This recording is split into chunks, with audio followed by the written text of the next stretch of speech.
Hello students, मैं हूं राजन पांडे और आज हम पढ़ेंगे UP board class 12th English poetry से 7th lesson from the passing of Arthur, जो कि लिखा गया है अल्फ्रेड लॉर्ड टेंसन द्वारा। अल्फ्रेड लॉर्ड टेंसन का जन्म 6 अगस्त 1809 में समरबाई में हुआ था। इनके पिताजी का नाम जॉर्ज टेंसन था, जो कि एक कवि थे। इनकी पढ़ाई लिखाई ट्रिनिटी कॉलेज में हुई थी, जो कि कैम्ब्रिज में है। अब इस पोएम के बारे में जान लेते हैं। ये पोएम इंग्लैंड के एक फेमस किंग सर आर्थर के बारे में है और उनके अंतिम समय के बारे में है। उन्होंने एक प्रथा शुरू की थी जिसका नाम नाइटहुड था। इसे हम राउंड टेबल नाम से भी जानते हैं। उस प्रथा में धीरे धीरे करप्शन आता गया और उसके सभी सदस्य धीरे धीरे खत्म होते गए। अंत में केवल उनका एक सदस्य सर विदीवर और किंग आर्थर बचते हैं। किंग आर्थर भी वाउंडेड हैं, घायल हैं, और वो सर विदीवर को कुछ समझा रहे हैं, कुछ बता रहे हैं, क्योंकि वो उनका अंतिम समय आ चुका है। तो उनको कुछ बताया, समझा रहे हैं। वही इस पोयम में, इस कविता में बताया गया है। आइए देखते हैं poem. And slowly answered Arthur from the barge.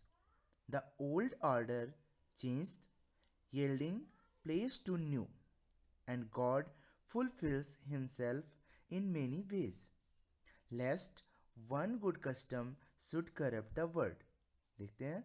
And और स्लोली धीरे से, answered उत्तर दिया, ऑथर किंग ऑथर ने, राजा आर्थर ने धीरे से उत्तर दिया, फ्रॉम से द बार्ज। बार्ज मीन्स होती है नाव, छोटी सी नौका या गोल सी छोटी सी जो नौका होती है उसी को कहते हैं। उसको बजरा भी कहते हैं, तो बजरा या नौका कहेंगे। तो छोटी सी नाव से, छोटे से बजरे से राजा आर्थर धीरे से कहते हैं। ये उस समय की बात है जब राजा आर्थर घायल हो जाते हैं और उनको सर विदीवर एक छोटी सी नौका में बैठाते हैं ताकि वो अपने जीवन को अंतिम समय में ले जा सकें।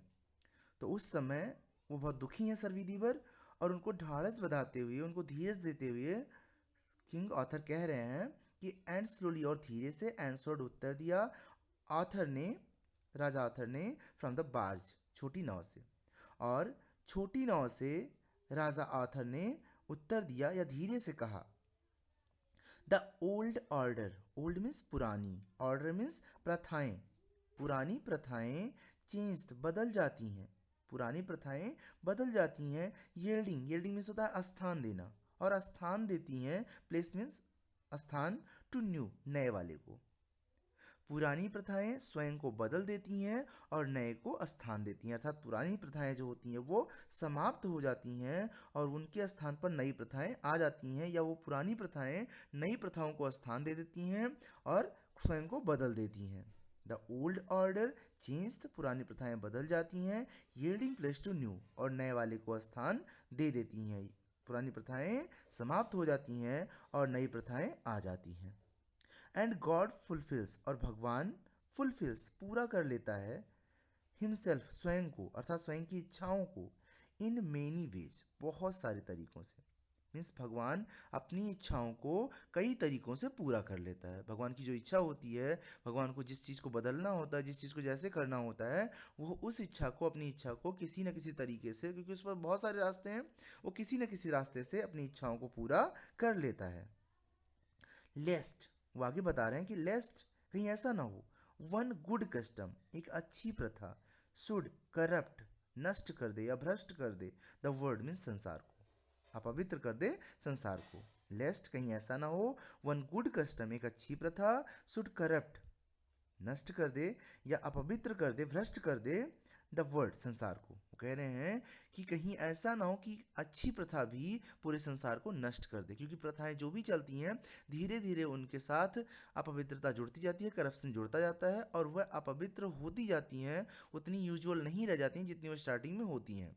धीरे धीरे वह करप्शन का कारण बन जाती हैं। तो वही वो कह रहे हैं कि एक प्रथा जो होती है वो बदल जाती है और दूसरी प्रथा को स्थान दे देती है, पुरानी प्रथाएं बदलकर नई प्रथाओं को स्थान दे देती हैं। और अगर ऐसा नहीं होता है तो क्या होगा कि पूरा संसार जो है वो करप्ट हो जाएगा, भ्रष्ट हो जाएगा। Next line, comfort thy self, what comfort is in me, I have lived my life, and that which I have done, may he within himself make pure. But thou, if thou shouldst never see my face again, pray for my soul. देखेंगे comfort thyself. comfort में संतावना देना, आराम देना. thyself स्वयं को. राजा कह रहे हैं सर्वि से कि स्वयं के हृदय को संतावना दो, स्वयं के हृदय को संतोष दो, आराम दो. What comfort, क्या संतावना है, इज है, इन मी, मुझ में. अब मुझ में संतावना देने की ताकत नहीं है, अर्थात वो कह रहे हैं कि मुझ में क्या संतावना है, मुझ में क्या संतोष है, मुझ में क्या आराम है. मुझ में कोई आराम नहीं है. तुम अपने हृदय को स्वयं से संतावना प्रदान करो, सहानुभूति दो. अब मुझ में सामर्थ्य नहीं है तुम्हें संतावना प्रदान करने की, अर्थात अब मैं तुम्हें संतावना प्रदान नहीं कर सकता, मेरे अंदर संतावना नहीं है, इसलिए तुम अपने हृदय को संतावना दो. कंफर्ट दाई सेल्फ, स्वयं के हृदय को संतावना दो, संतोष दो. व्हाट कंफर्ट इज इन मी, मुझ में कोई अब संतोष नहीं बचा है. आई हैव लिव्ड, मैंने जी लिया है. आई हैव लिव्ड, मैंने जी लिया है. माई लाइफ, अपना जीवन, मैंने अपना जीवन जी लिया है. एंड और दैट विच, जो कुछ भी. आई हैव डन, मैंने किया है, और जो कार्य मैंने किए हैं. आई हैव लिव्ड माई लाइफ, मैंने अपना जीवन जी लिया है. एंड और that which I have done, जो कुछ भी मैंने किया है. मे ही विद इन, ही मीन्स भगवान के लिए यहाँ पे आया है कि वह विद इन हिमसेल्फ, स्वयं में, मेक प्योर, पवित्र करे, वह मुझे स्वयं में पवित्र करे. अर्थात वह मेरे कार्यों को, जो कुछ मैंने किया है, उन कार्यों को ग्रहण करे, उन कार्यों को स्वीकार करे, और वो अच्छे हों या बुरे हों, जैसे भी हों, वह मुझे स्वयं में सम्मिलित कर ले और मुझे पवित्र कर दे. I have lived my life, मैंने अपना जीवन जी लिया है, मैं अपने अंतिम समय में हूँ. And that which I have done, और जो कुछ भी मैंने किया है. मे ही विद इन हिमसेल्फ, वह मुझे स्वयं में सम्मिलित कर ले. मेक प्योर, और मुझे पवित्र कर दे.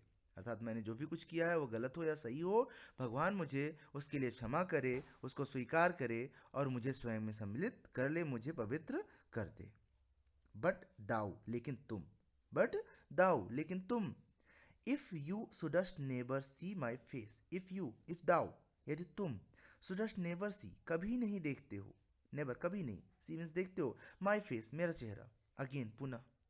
यदि तुम मेरा चेहरा पुनः कभी नहीं देखते हो, अर्थात सर विदिवर से किंग आर्थर कह रहे हैं कि यदि मैं मर जाता हूँ, यदि मैं तुमसे दोबारा कभी नहीं मिलता हूँ, मैं मर जाता हूँ, उनको लग रहा है कि मैं मर जाऊंगा, तो कह रहे हैं यदि मैं मर जाता हूँ, यदि मेरा चेहरा तुम कभी नहीं देखते हो दोबारा, तो प्रे, प्रार्थना करना, फॉर माई सोल, मेरे हृदय के लिए, मेरे आत्मा के लिए प्रार्थना करना. सोल मीन्स आत्मा. वो कह रहे हैं कि यदि तुम मेरा चेहरा पुनः कभी न देख पाओ, अर्थात यदि मैं मर जाता हूँ, तो मेरे मेरे आत्मा के लिए प्रार्थना करना. प्रे, प्रार्थना करना, फॉर माई सोल, मेरी आत्मा के लिए, तो मेरी आत्मा के लिए प्रार्थना करना. आगे, more things are wrought by prayer. More things, बहुत सारी चीज़ें या मैक्सिमम चीज़ें, आर रॉड, संपन्न हो जाते हैं. रॉड मीन्स होता है संपन्न हो जाना, कोई भी कार्य जो हो रहा हो वो संपन्न हो जाना, तो उसे रॉड कहते हैं. तो यहाँ पर रॉड बाई प्रेयर मीन्स प्रार्थना से. वो कह रहा है कि बहुत सारे कार्य ऐसे हैं जो प्रार्थना से संपन्न हो जाते हैं, या संसार के सभी कार्य प्रार्थना से संपन्न हो जाते हैं. वो प्रार्थना की शक्ति को बता रहा है कि प्रार्थना में बड़ी शक्ति होती है, प्रार्थना बहुत सामर्थ्यवान होती है, और प्रार्थना के द्वारा बहुत सारे कार्य संपन्न हो जाते हैं. देन दिस वर्ड, जिन्हें यह संसार ड्रीम्स ऑफ, केवल कल्पना कर सकता है. वो कह रहे हैं कि प्रार्थना से वह कार्य भी संपन्न हो जाते हैं, वह कार्य भी पूर्ण हो जाते हैं जिन्हें यह संसार केवल कल्पना कर सकता है. देन दिस वर्ड, जिन्हें यह संसार ड्रीम्स ऑफ, केवल प्रार्थना कर सकता है, केवल उनके स्वप्न देख सकता है, ऐसे कार्य भी प्रार्थना से पूरे हो जाते हैं. वेयरफॉर, अतः, लेट दाई वॉइस, अपनी आवाज को, राइज, उठने दें, लाइक अ फाउंटेन, एक फव्वारे की तरह, फॉर मी, मेरे लिए, नाइट एंड डे, दिन रात. कह रहे हैं सर्विदिवर से राजा आर्थर कह रहे हैं कि अतः, अपनी आवाज को मेरे लिए फव्वारे की तरह रात दिन ऊपर उठने दें, अर्थात मेरे लिए दिन रात निरंतर रूप से, फव्वारे की तरह निरंतर रूप से मेरे लिए प्रार्थना करते रहना, अपने स्वर को मेरे लिए उठाते रहना, अर्थात मेरे लिए भगवान से दिन रात मेरी शांति के लिए, मेरी आत्मा के लिए प्रार्थना करते रहना. लेट दाई वॉइस राइज, अपनी आवाज़ को उठाते रहना, लाइक अ फाउंटेन, एक फव्वारे की तरह निरंतर, फॉर मी, मेरे लिए, नाइट एंड डे, दिन और रात. मेरे लिए दिन रात प्रार्थना करते रहना, दिन रात मेरे लिए एक फव्वारे की तरह अपनी आवाज़ को ऊंचे उठाते रहना, भगवान से प्रार्थना करते रहना। आगे की दोनों लाइनों में भी किंग ऑथर प्रार्थना के महत्व को ही बता रहे हैं। आइए देखते हैं। फॉर व्हाट, जिस वजह से, जिसके कारण, आर मैन मनुष्य, बेटर उत्तम है, देन शीप्स और गॉड्स भेड़ बकरियों से, भेड़ और बकरियों से, इसी वजह से मनुष्य जो है वो उत्तम है। अर्थात मनुष्य प्रार्थना करते हैं और भेड़ बकरियां प्रार्थना नहीं करती हैं, इसी वजह से मनुष्य भेड़ बकरियों से श्रेष्ठ हैं, उत्तम हैं।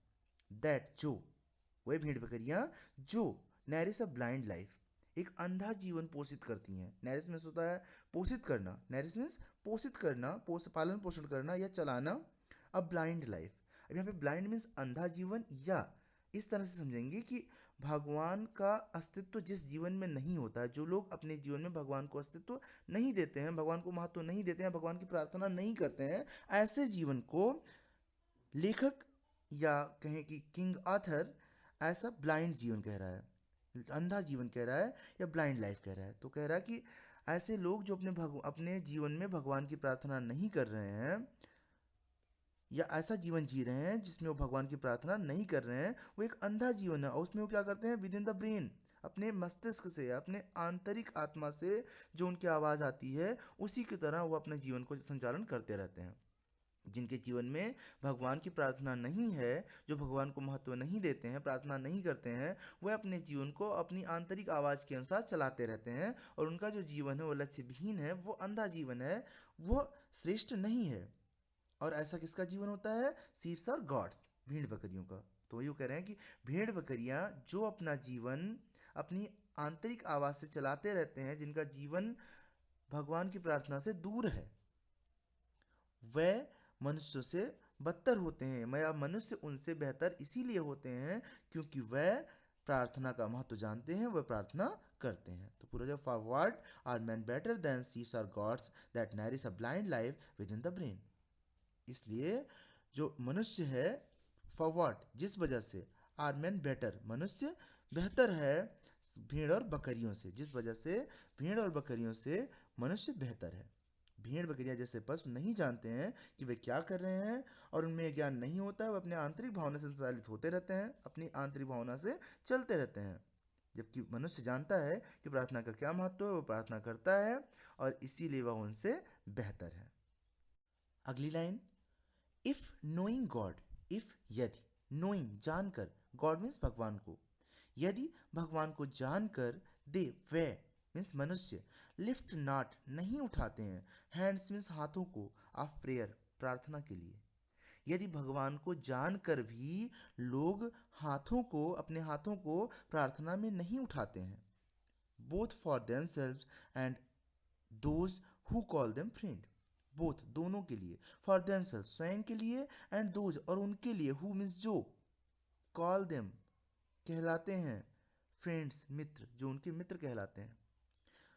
कह रहा है कि यदि भगवान को जानकर भी, इफ नोइंग गॉड, यदि भगवान को जानकर भी, दे लिफ्ट नॉट, वह नहीं उठाते हैं, हैंड्स मीन्स हाथों को, ऑफ प्रेयर प्रार्थना में, यदि मनुष्य भगवान को जानकर भी अपने हाथों को प्रार्थना में नहीं उठाता है, बोथ फॉर देमसेल्फ स्वयं के लिए भी, एंड दोज और उनके लिए भी, हु कॉल देम फ्रेंड्स जो उन्हें अपना मित्र कहते हैं, अर्थात यदि मनुष्य स्वयं के लिए भी और अपने जानकारों के लिए, अपने मित्रों के लिए भी प्रार्थना में हाथ नहीं उठाता है, अर्थात प्रार्थना नहीं करता है, for so the whole round earth is every way, for so उस प्रार्थना के लिए, the whole world, the whole round earth, the whole संपूर्ण, राउंड गोल, अर्थ मीन्स संसार या पृथ्वी, जिस वजह से या जिस प्रार्थना के सहारे द होल राउंड अर्थ पूरी यह गोल पृथ्वी, इज एवरीवे प्रत्येक तरीके से, इज एवरीवे प्रत्येक तरीके से, बाउंड बंधी हुई है,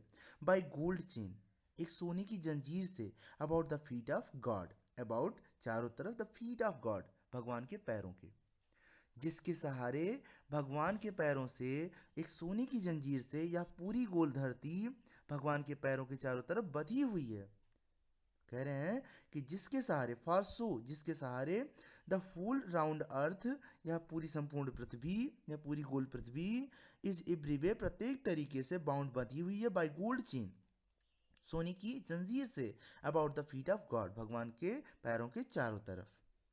कह रहे हैं कि यदि मनुष्य उस प्रार्थना में अपने लिए तथा अपने मित्रों के लिए हाथ नहीं उठाता है, अर्थात वह अपने लिए तथा अपने मित्रों के लिए यदि मनुष्य प्रार्थना नहीं करता है, भगवान को जानकर भी, उस भगवान को जानकर भी यदि प्रार्थना नहीं करता है, जिस प्रार्थना के सहारे यह पूरा संसार भगवान के चरणों से सोने की जंजीर से प्रत्येक तरह से बंधा हुआ है, तो वह भी उन्हीं पशुओं के समान है, उनमें और उन पशुओं में कोई अंतर नहीं है, अर्थात भेड़ बकरियों में और मनुष्य में कोई अंतर नहीं है, यदि वह प्रार्थना का महत्व नहीं समझता है, यदि वह प्रार्थना नहीं करता है। बट नाउ फेयरवेल, लेकिन अब, बट नाउ लेकिन अब, फेयरवेल अलविदा। अब राजा जा रहे हैं और वो अंतिम विदाई दे रहे हैं सर वीवर को, तो कह रहे हैं बट लेकिन नाउ अब फेयरवेल अलविदा, लेकिन अब अलविदा। अगर आपको ये वीडियो पसंद आए तो इसे लाइक करें, अपने फ्रेंड्स को भी शेयर करें ताकि वो भी इसका लाभ उठा सकें। ऐसी और भी एजुकेशनल वीडियोस के लिए आप इस चैनल को सब्सक्राइब भी कर सकते हैं। इस लेसन की सेंट्रल आइडिया इस वीडियो के डिस्क्रिप्शन बॉक्स में दी गई है, आप वहां से पढ़ सकते हैं और नोट कर सकते हैं। Thanks to all viewers.